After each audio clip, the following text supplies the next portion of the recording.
Records, okay? I developed that name in 2007, the summer of 2007. The website www.murdermore.com became official and was up and online.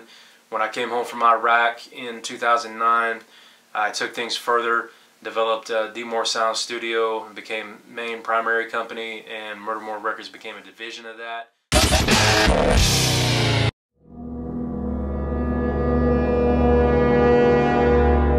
Especially holy rollers, and a holy roller to me is someone who is extreme and dramatic with their religious beliefs, to include intolerable people, which are the worst kind of haters, because, you know, you give them $1 million and they still are going to bitch and talk shit.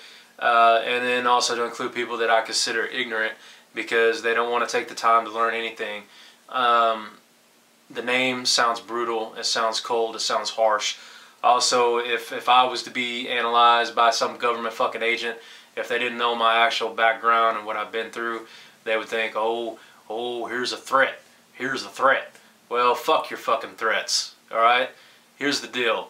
The reality with Murder More is it has a deep and intense meaning, okay?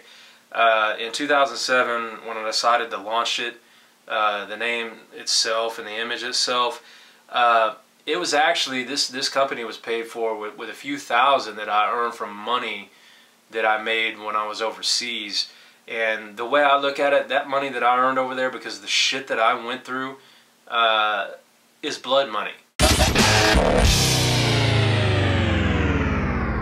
Murder, most people define it as, you know, the enabled action or willed action to take another's life. But the way it's termed with us is murder. Just like in the world of crows, if you watch crows in nature, every few months they gather. And what is that called? A murder of crows, okay? The same instance with the term murder in Murder Morgue is it's a gathering of people. Now the term morgue is literally just like morgue, you know, a place where bodies are stored. And like the old saying goes, bodies in the morgue stick together. So once again, Murder Morgue with the name in full, okay?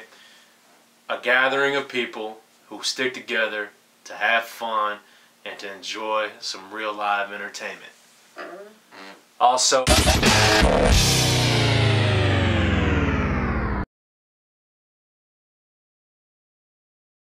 online on murdermore.com, you'll see me there's a section that I put up there. It's called Trues. That's for our online street team folks. Those that really support and love what we do, and they're actually fighting online and offline to help spread the word. Trues, people have asked me, what does that mean? This is the definition. I'm going to give it to you right now. A true means together, represent underground entertainment strategically. Okay? That's what a true is. That's not necessarily to say that's what we call our fan base. Our fans are you know who they are. They're individuals that if they wanna create a name or term, so be it. But that's on them. I don't really foresee that happening. Other than just, you know, maintaining the way we always have done things and having people who really vibe what we do and are actually taking like the art that I put out and actually learning from it individually versus trying to, you know, create a name for the fan base. Alright?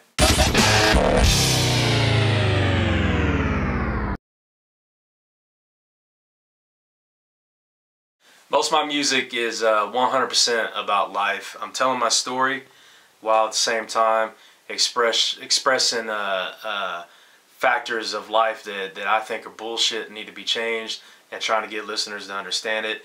There is a lot of the only thing in regards to religion with my music is there is spiritual forms and elements in there, but nothing about, you know, how Christian sucks, you know, this sucks, that sucks.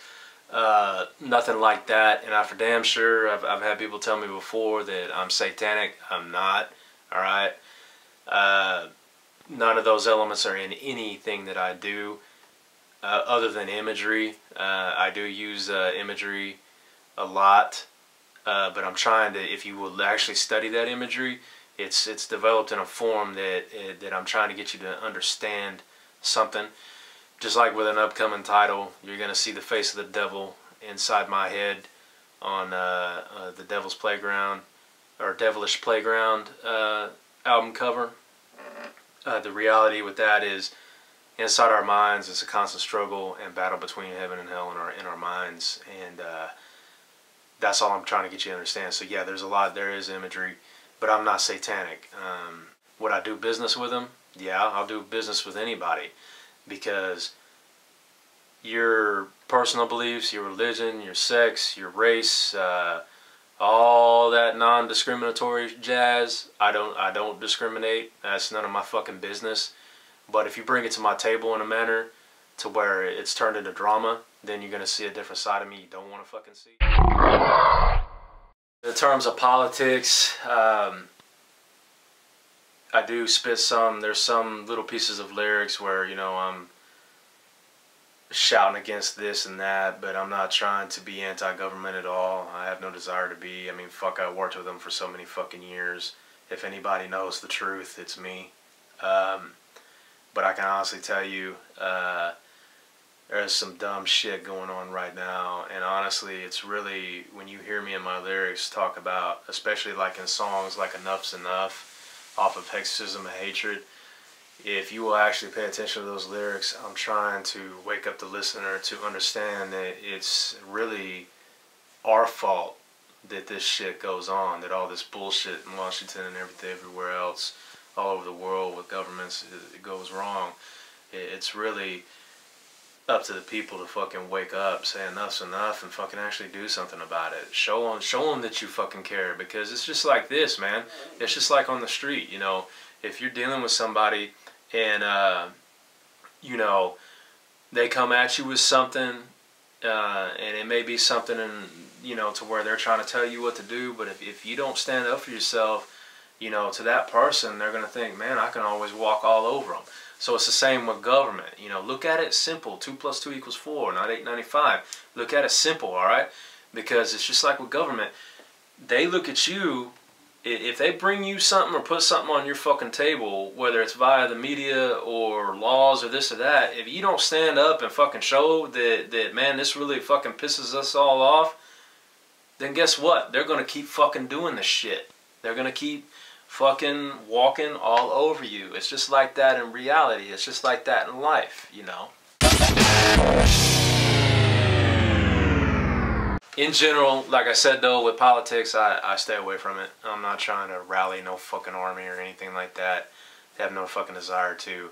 What I do want is people that will listen, wake up to their inner selves, and start standing up for themselves, and start believing in themselves, and start living for themselves, and start creating success for themselves, rather than sit around and bitch about it all fucking day. And I am original. I do consider my music underground because it is unseen. It's not on the radio.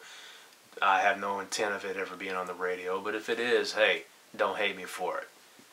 There is certain songs coming up, especially off Devilish Playground, that are worth hearing on the radio, and technically have such a good message, in my opinion, that they need to get out there. So if it happens, it happens. But in general, if you see me in any kind of media, it's because we're making a move for the cause, for the effort, for the wheel, for the monster that was made in, you know, the mad scientist lab, which is D Moore Sound Studio and Murdermore Records, and the artists that come with it. So if that happens, whatever, you know, it's for a more realistic cause than you may want to agree with.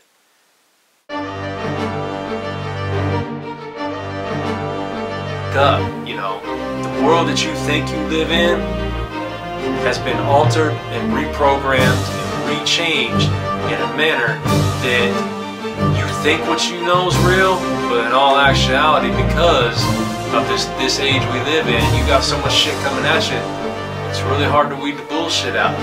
Yeah, just because a certain thing may have numbers out the ass, it may show, oh fuck, that's popular. Nah, it don't mean that it's necessarily right.